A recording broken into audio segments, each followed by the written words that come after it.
In today's video, we're going to be painting a model for a viewer on my Twitch channel, One Zen for One. This mini is Garkorr the Bladegheist Revenant. This is the 500 store celebration mini for Age of Sigmar. And we're going to be doing basically a pretty close to box art scheme here. So we're going to be using some of the same colors here, and a few of them color matched using paint rack. So to start off, I'm going to use black, and I'm going to use jade. The jade is a color match here based on the Incubi Darkness recipe. The other colors, Sotek Green, Temple Guard Blue, and Blue Horror, I do have, and we'll be using those as demonstrated.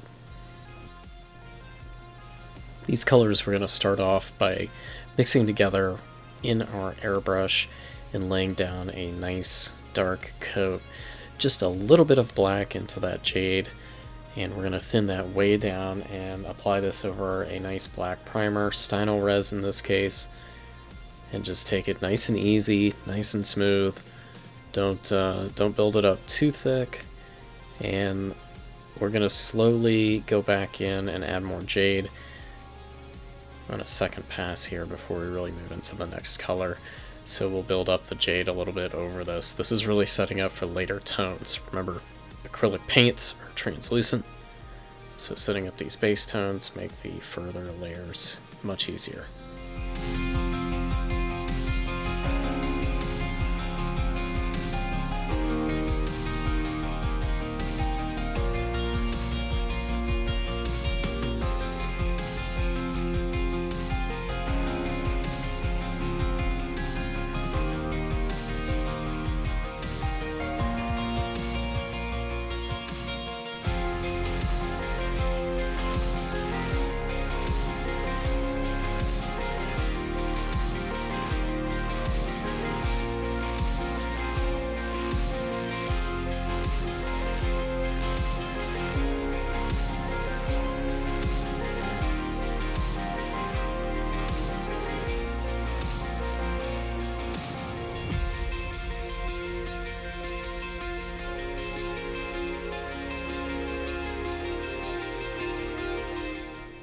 I've sped this up here, but I really want you to see how slowly and thinly I'm taking this, even though I'm building a nice thick undercoat regardless.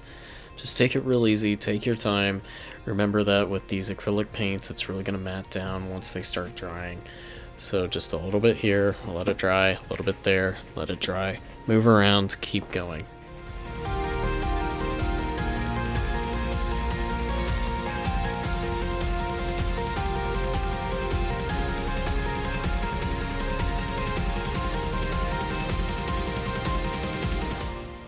Here we're going to start in with some Sotel Green. I actually rather like the build-up here that Citadel put on the box art. And we're going to step through it just as prescribed using the airbrush instead of a traditional brush here. Again, just take these layers nice and easy. It's a slow progression, and we want a slow fade. You basically just reduce the area you cover as you go through them, getting higher and higher, and highlight the areas where you want more light. This isn't necessarily something where we're worried about realistic lighting, more so that we're getting the more eerie kind of ethereal lighting that we expect from a ghost. So that's what we're going for, and we're going to kind of trail out these tendrils as we go.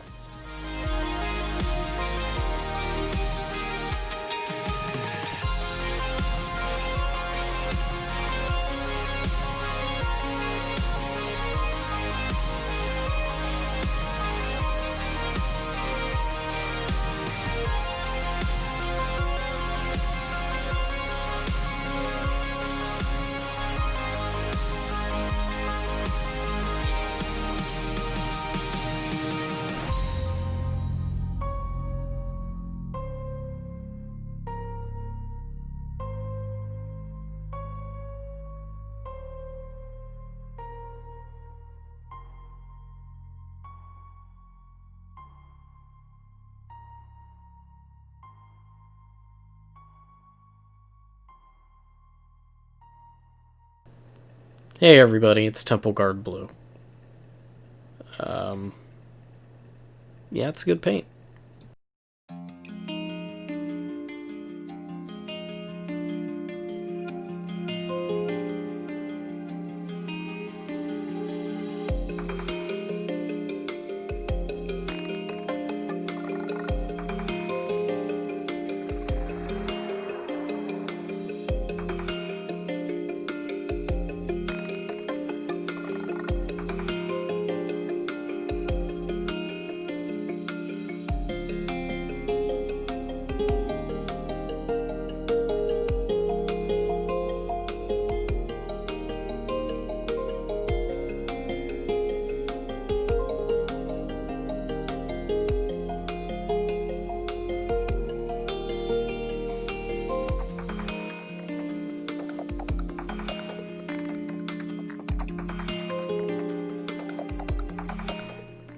Alright, one last layer. This is Blue Horror, also by Citadel.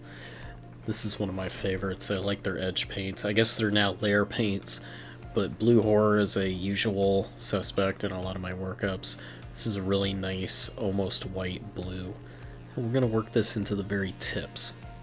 We don't want to work this in too hard, because we're going to go back in by hand and bring out some of the edges, but we want to bring it out to a little bit of a almost white, very ethereal look.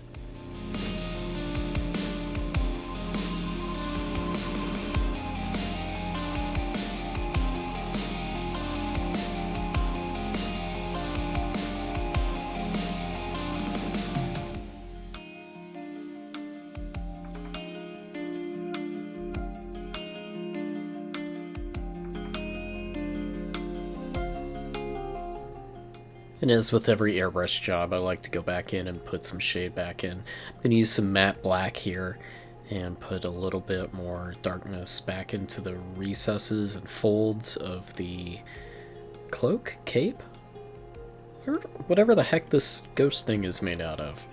And just kind of darken in some areas where I may have gotten a little aggressive or a little bit of overspray and kind of knock those back down.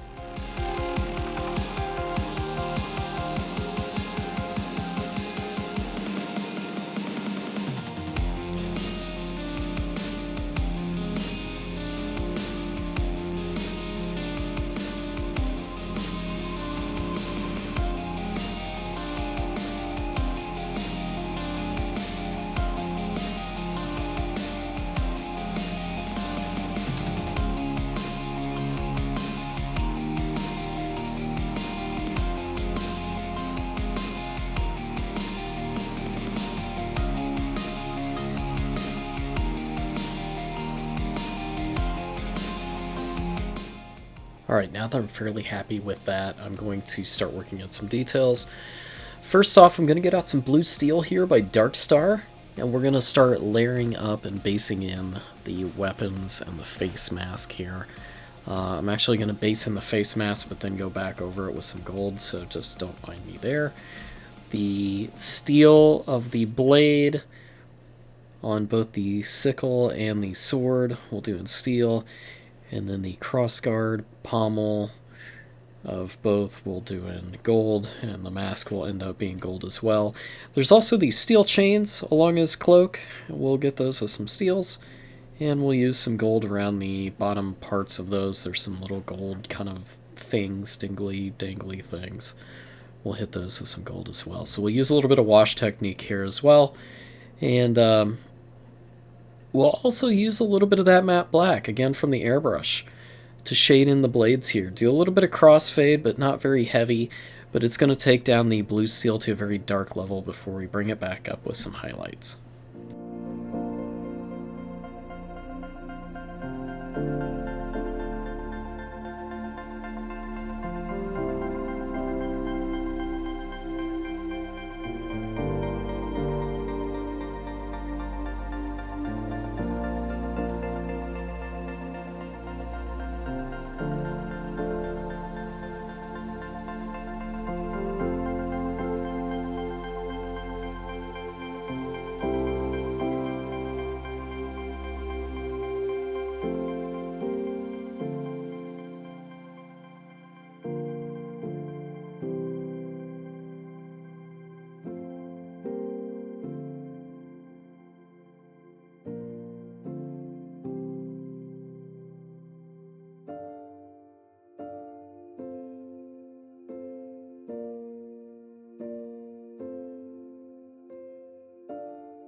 Next, I'm going to bring in some Darkstar Pewter, and that's what we're going to use for the highlights on the steel here on both the blades. And we're just going to tap that in really along the blades, a little bit of edge highlighting, a little bit just kind of bring out some of the tips, some of the bits, and some of the light here along the areas that are facing upward. So more realistic on the weapons, since they're not ghostly ethereal bits, or at least that's my assumption. We'll also eventually, near the end, put some highlights along the chains as well, but you'll see why we're not doing that yet.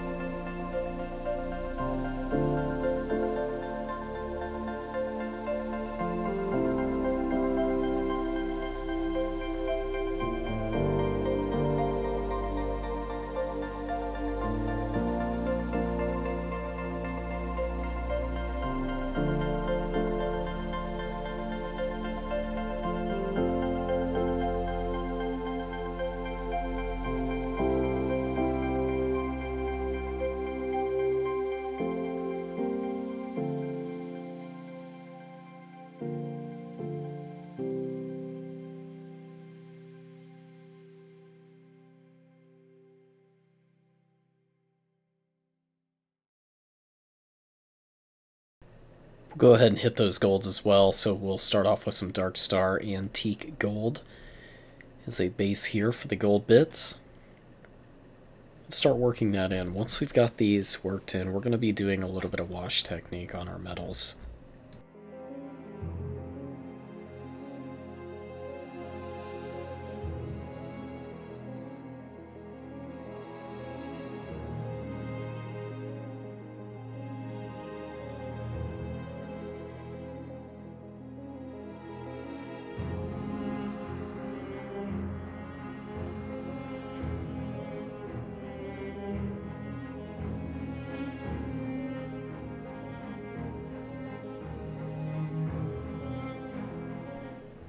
Don't be afraid to bring some more shade back in with the airbrush at any time during your paint job.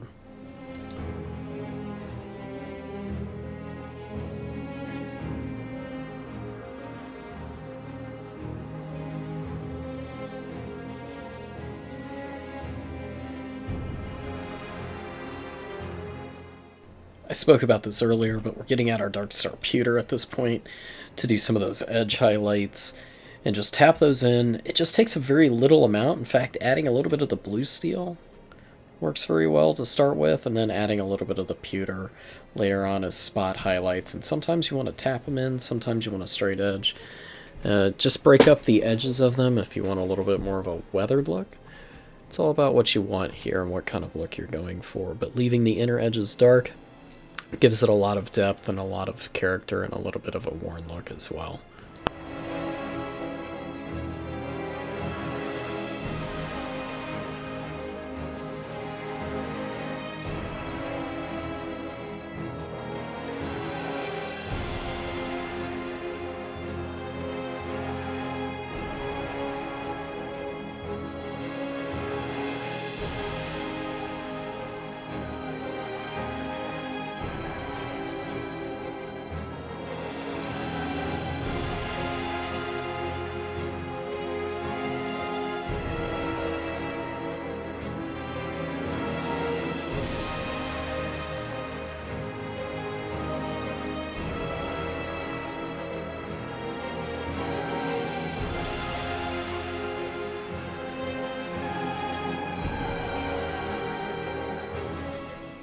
Alright, time for some of that shading. We're going to use our Magimix, a mixture of Nuln Oil, Agrax, Earthshade, and Lahmian Medium in equal parts that we've pre-mixed here. And we're going to use these to knock down the luster on our metals and add a little bit of depth to them as well in a very easy way. That brown that's mixed in there via the Agrax Earthshade is very important. It gives it a little bit more of a weathered look in the overall end result, and because these are Citadel shades, they do dry a little bit matte and take a lot of the luster out of our metals. That's something I actually like doing.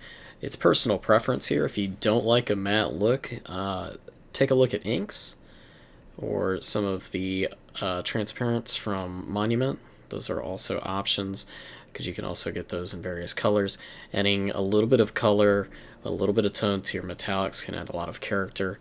Golds take a lot of interesting colors like golds and purples and greens, and steels take some interesting colors like browns, blacks, blues, and get a lot of character and a lot of depth from those.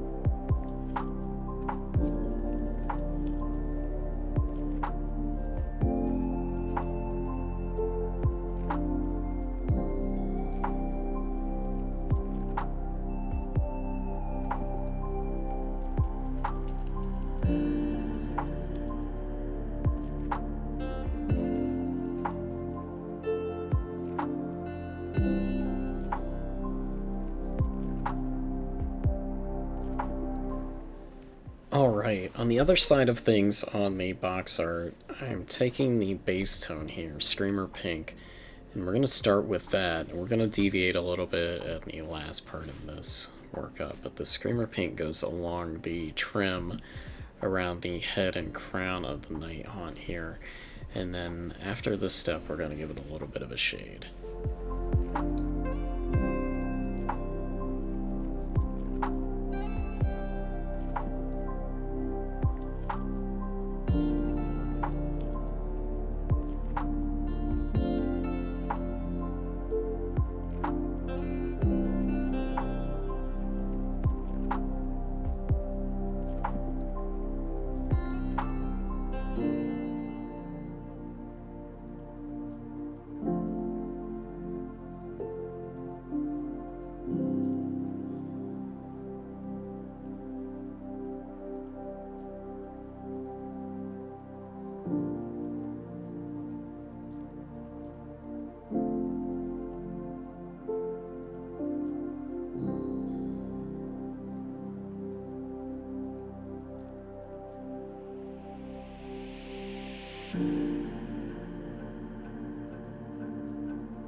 So next we're going to get out some of our previous colors that we were airbrushing.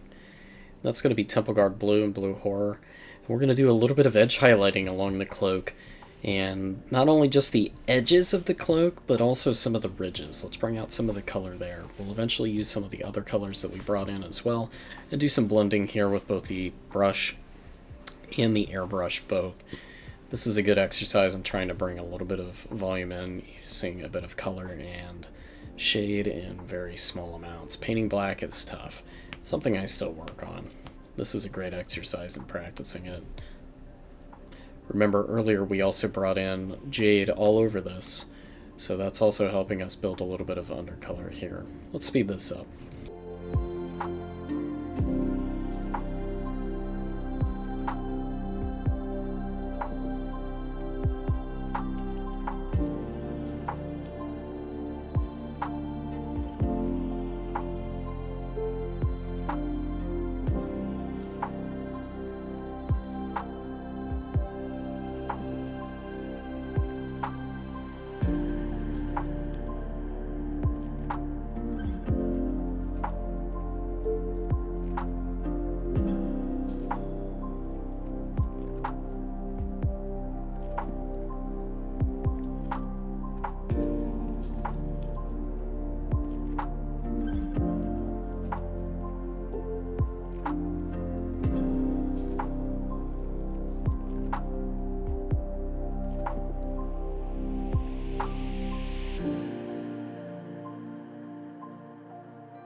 Alright, something that I haven't really covered too well here is I actually went in and hit some of the Screamer Pink earlier with a little bit of Nuln Oil and Agrax mix, that Magimix, and that brought down the color here. We're building it back up very slightly, again with a little bit of the original Screamer Pink. And then I'm actually going to add in, and you may not be able to see it here, but you should see it on the tip of the brush, just a little bit of tanned flesh from Pro Acryl. And we're using that as a bit of a highlight here. This deviates a little bit from what the box art says, but it's kind of just like what I want. So there we go.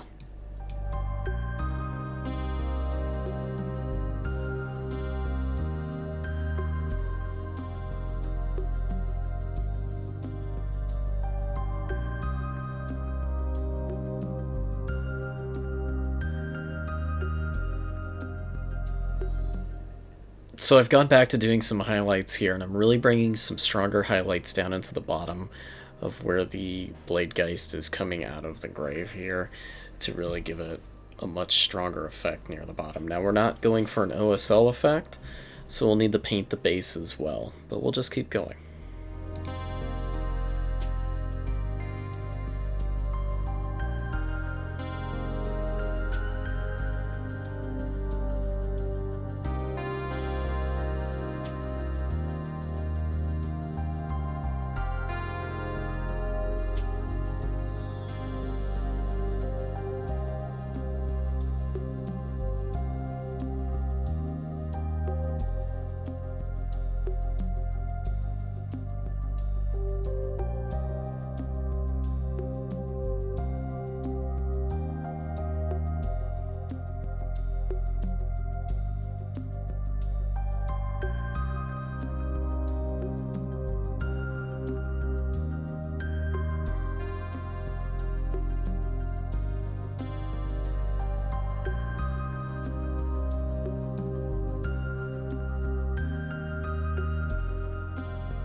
Got most of the metals done at this point, so now I'm going back through and hitting the blues with those top two colors again, mostly the blue Horror to get a little bit more edge highlighting.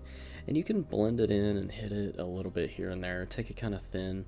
You want that ethereal look, you want it to build up, and we're building off of the airbrush layers, not fighting them.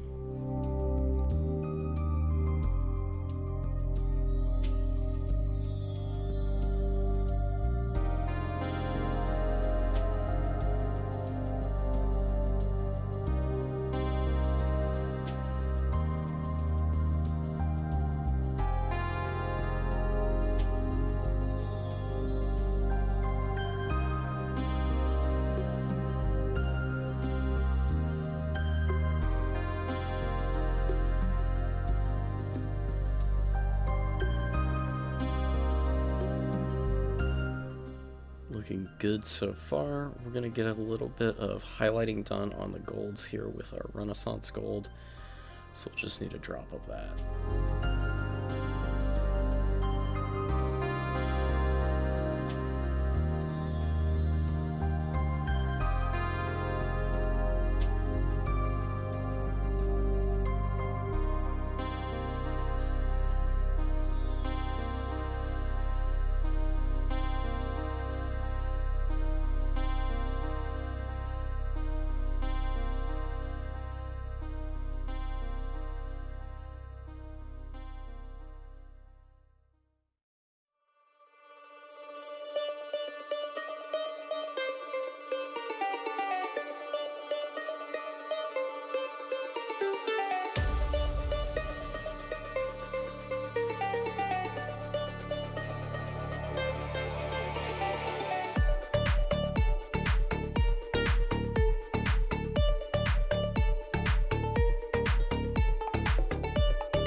Alright, it's time to start painting the base. We're going to start off with some dark warm gray from Pro Acryl to base in the headstone.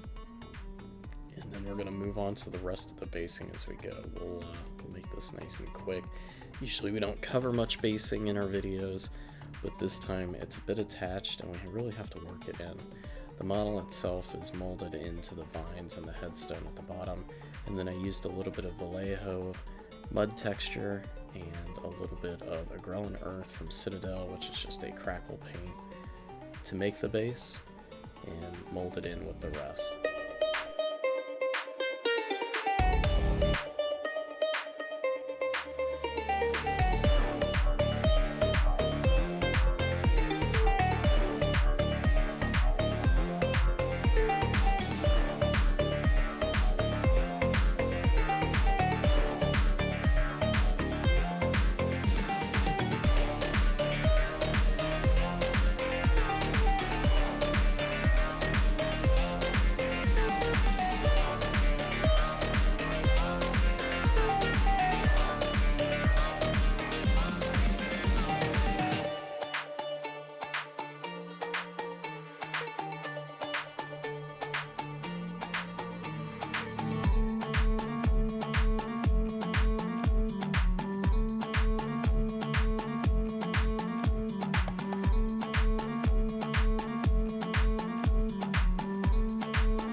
For the actual soil around the grave, we'll use some Acryl Mahogany to base this in at first.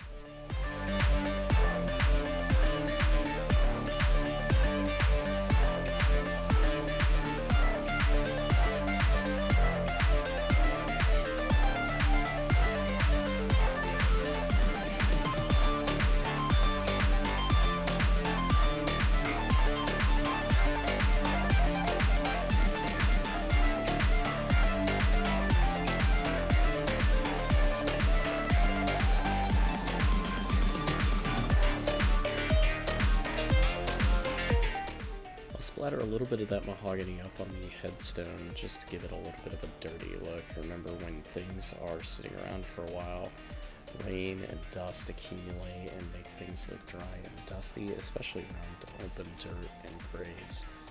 So this is a little something that you can add. You can actually be a lot more aggressive than I am here, but it's as you see fit. I'm also adding a bit of our Magimix to the mix. This is our Lahmian medium, Nuln Oil, and Agrax Earthshade, and that's why it's looking really wet right now. We're just hitting the entire stone and we're tinting it, and this is also bringing out some of the definition with the leaf on the front of it, as well as the edges around the gravestone.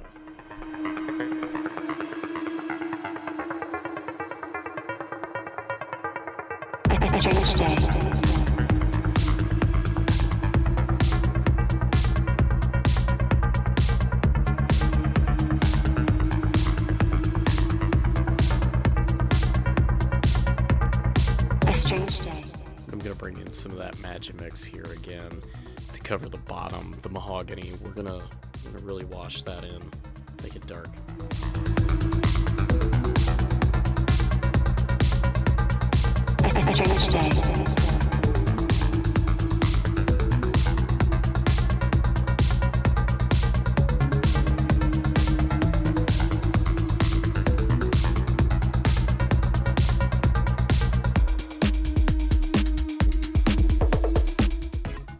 Next, we're going to take care of the exposed hands here on Garkorr. We're going to go for very pale flesh, but we're starting off very dark. We're going to go for Bloodfest Crimson and Braineater Azure as our base tones to get a very deep, rich crimson to purple kind of undertone, and then work up with Harvester Flesh and Moonray Flesh as the flesh tones, which will, over this kind of azure purple tone, will give it a very pale, ghostly look.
strange day.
Alright, a few quick steps here to finish up the base. We're going to use some flat earth. We're going to stipple that in along the base, and once it's dry, it'll give us a little bit of differentiation with the mahogany that we've washed down. That should give us a little bit of texture on the base. On top of that, we're going to use some of our flat green from Vallejo model color to color in the vine, and a little bit of Averland Sunset mixed into that to give the vine a little bit more of a yellowish green texture, so you'll see that coming up. Then once we're done with both of those, I'm going to use some of our Secret Weapon Green Wash, which is a very rich green, and I'm going to wash the entirety of the base. This will give it a bit more of a green, kind of organic tone that a lot of dirt and wood and things like that really need.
going to take a quick moment to do a little bit of touch up here on the chains and add a little bit of aluminium to both the chains, the size, and the hanging hooks. Just a little bit of a highlight tone where I think it's still missing a little bit here.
Let's work up that headstone a little bit more.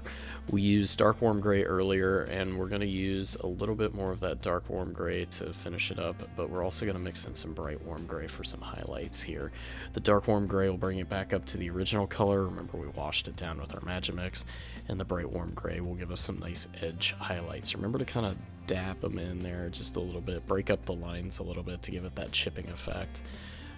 The idea of the variant gray is to give it a bit of physical weathering look.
I'm dabbing in a little bit more of that Averland Sunset onto the vine to give that a little bit more of a dried, kind of desiccated vine look. That'll give it a lot more shading too. We really want that green to be the mid-tone and it dark on the underside.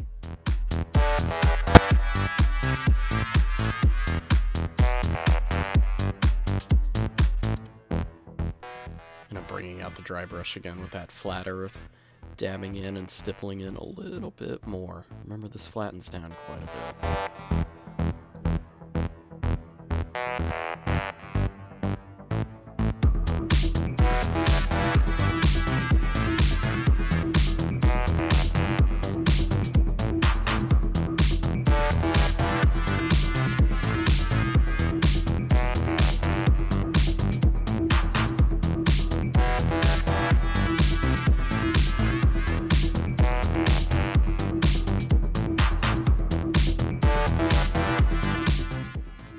Using a little bit of our matte black from earlier to get the base of the rim. This is usually my last step on a mini.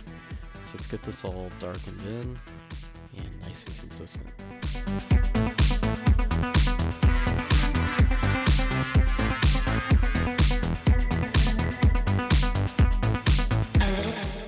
Something else that I like to do for my bases is to vignette them in with the airbrush as a final step. What this means is I'm bringing in a little bit of shadow around the edges to kind of highlight the center or the focus of the model, which is the mini itself and where it connects to the base. So I'm just using a little bit more of that matte black through the airbrush, very thin around the edges. You can see it's just added a little bit of shadow there, and then we'll go through and hit a couple of touches where I think I need to bring out some more highlights before we call this